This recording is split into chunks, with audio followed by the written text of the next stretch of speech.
Kemarin saya bikin eksperimen sosial kecil-kecilan. Saya tanya ke beberapa orang, milih iPhone 15 atau Samsung A57. Hampir semuanya refleks teriak iPhone. Tapi giliran saya kasih tahu fakta brutal mengenai harga dan spek kedua HP ini, seketika iman mereka langsung goyah dan pindah haluan ke Samsung.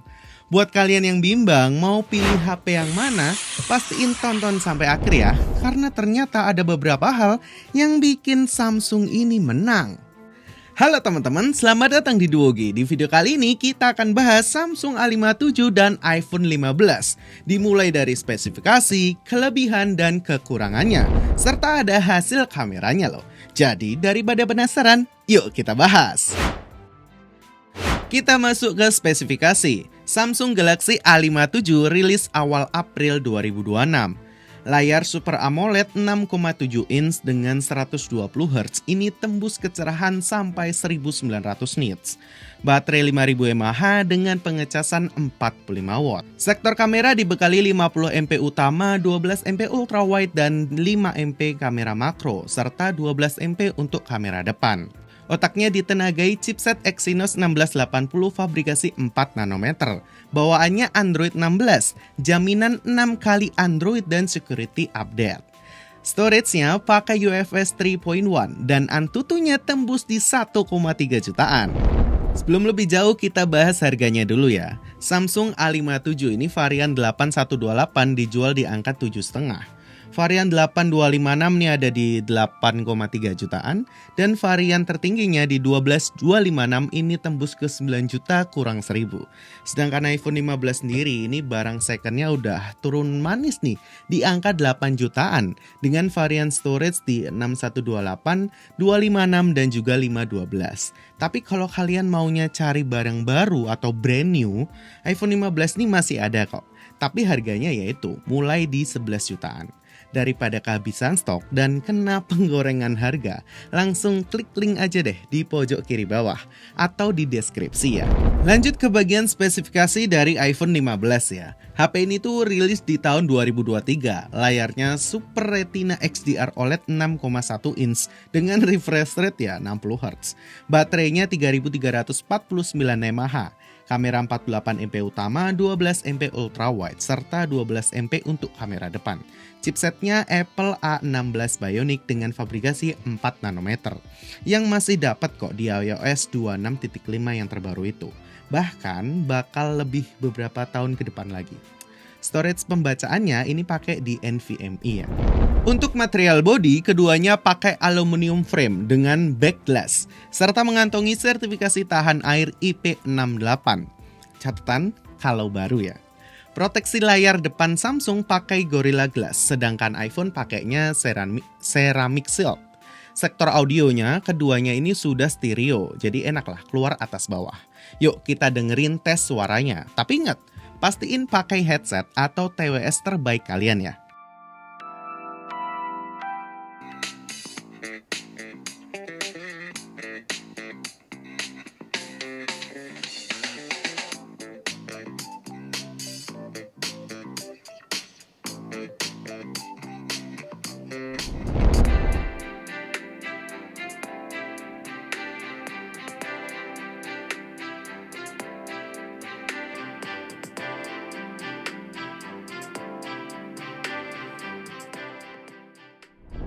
Keduanya tentu punya NFC, Bluetooth Samsung versi 6.0 sedangkan iPhone versi 5.3. Samsung pakai fingerprint under display jenis optical, sedangkan iPhone mengandalkan Face ID.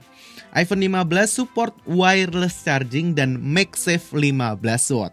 Samsung A57 menang di kecepatan kabel lewat fast chargingnya yaitu 45 watt, ketimbang iPhone 15 yang cuma kasih 20 watt aja. Spesifikasi lengkapnya bisa langsung kalian lihat di tabel berikut. Silahkan di pause aja.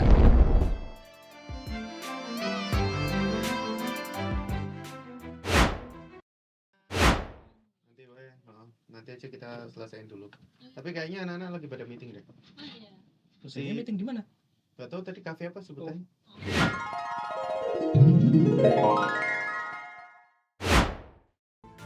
Yuk kita masuk ke bagian kelebihan dan kekurangan. Kelebihan yang pertama untuk Samsung A57. Ingat guys, ini tuh Android. Dan kita harus ngerti kalau dia ini representasi dari Android saat disandingkan head to head dengan Apple. Samsung ini jelas menang mutlak dari segi spesifikasi, seperti kelebihan di baterai, kecanggihan layar, dan lain sebagainya. Mau gimana pun ya, ini Android pasti lebih menang mutlak. Yang kedua, sebagai raja Android, HP ini memiliki software yang paling seamless. Masih bisa lah kalau mau head to head dengan iOS dari Apple, karena kestabilan sistemnya ini. Apalagi untuk HP ini kondisinya kan baru, otomatis software kalian terjamin update-nya lebih lama ketimbang iPhone 15 yang udah rilis dari tahun 2023. Kelebihan ketiga ada di sektor visual. HP ini dibekali fitur Always On Display yang beneran fungsional. Nggak kayak AOD yang nanggung yang sering kita temuin di brand Android lainnya. Walaupun brand lainnya ada AOD, mereka cuman ngasih beberapa detik aja, paling sekitar 10 atau 15 detikan. Lalu AOD-nya ini hilang. Plus, kalau kalian pakai HP ini untuk nonton Netflix atau bahkan scrolling biasa aja, rasanya tuh lega banget berkat ukuran layar di 6,7 inch kalau dibandingin sama yang iPhone 15 base model. Lanjut ke kubu iPhone 15, kelebihan pertamanya. HP ini tuh adalah pintu masuk paling worth it buat nyicipin fitur Dynamic Island, sekaligus gerbang terbaik buat orang-orang yang udah yakin mau masuk ke ekosistem Apple. Secara ini kan termasuk generasi iPhone yang terbaru kan, kayak iPhone 16 dan iPhone 17. Kelebihan kedua adalah sistem keamanannya yang jauh lebih advance ketimbang smartphone lain. Permisalannya, kalau akun Google di iPhone ini kalian terhack, ya murni cuman akun Google-nya aja. Sang peretas nggak akan bisa ngutak-ngatik atau ngubah sistem iPhone kalian. Dan sudah terbukti juga di eksperimen kita yang kemarin.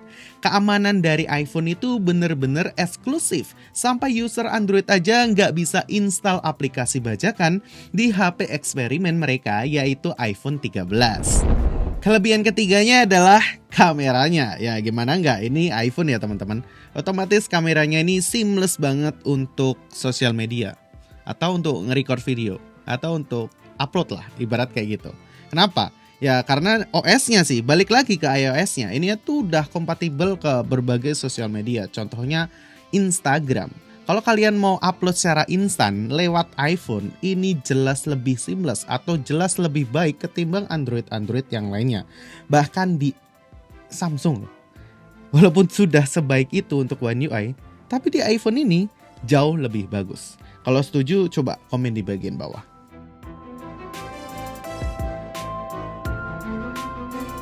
Oke teman-teman, dan ini kita nyobain untuk perekaman video dari Samsung A57 dengan resolusi di 4K 30 dan untuk iPhone 15 ada di 4K 60 fps. Menurut kalian kayak gimana untuk hasilnya? Keduanya udah di set ke resolusi tertinggi. Dari jitternya lebih kelihatan yang mana? Dan untuk noise-nya, kira-kira lebih bagus yang mana nih untuk handle noise-nya? Coba kalian komen di bagian bawah. Sekarang masuk ke foto siang hari. Untuk kamera utama, ketajaman Samsung ini beneran berani ngelawan. Detailnya dapet, tapi begitu kita pindah ke lensa ultra wide, perhatiin area pinggiran fotonya. Kelihatan kan siapa yang distorsinya lebih rapi dan minim noise. Lanjut ke kondisi malam hari. Lihat cara kedua HP ini nanganin cahaya lampu. Menurut kalian mana yang bener-bener oke buat foto malam hari? iPhone atau Samsung? Selamat malam teman-teman Brogi. Kali ini kita bakal nyobain perekaman video kamera belakang dari Samsung A57 di 4K 30 fps dan untuk IP15 di 4K 60 fps. Kita masih dekat sama lampu, kita sambil jalan aja. Gimana menurut kalian untuk jitternya yang kerasa tuh yang mana, dan untuk menghandle noise-nya menurut kalian bagus yang mana? Oke yang mana nih? Coba drop pendapat kalian di kolom komentar. Terakhir buat kalian kaum sosmed, ini hasil selfie-nya. Coba perhatiin detail skin tone wajah saya. Bisa kalian lihat sendiri kalau iPhone 15 ini detail banget. Dan Samsung A57 sebenarnya juga nggak kalah bagus. Tapi tahu kan kalau di-up ke sosial media siapa yang menang? Tadi kita udah bahas kelebihannya, sekarang kita masuk ke bagian kekurangannya. Kita mulai dari iPhone 15 dulu ya.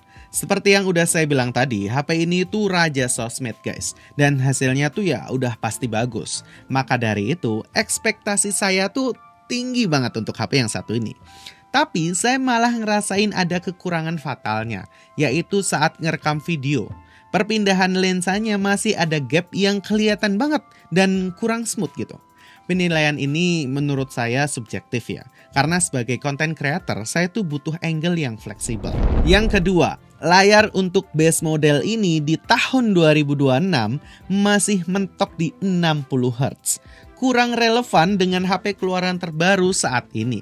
Lagi-lagi, user experience berbicara. Buat saya yang udah terbiasa dengan layar 144 Hz, 120 Hz, balik lagi ke 60 Hz ini tuh rasanya downgrade banget. Rasanya gak enak banget. Kekurangan ketiga, menurut saya sebenarnya nggak bisa dibandingin sama baterai Android yang badak.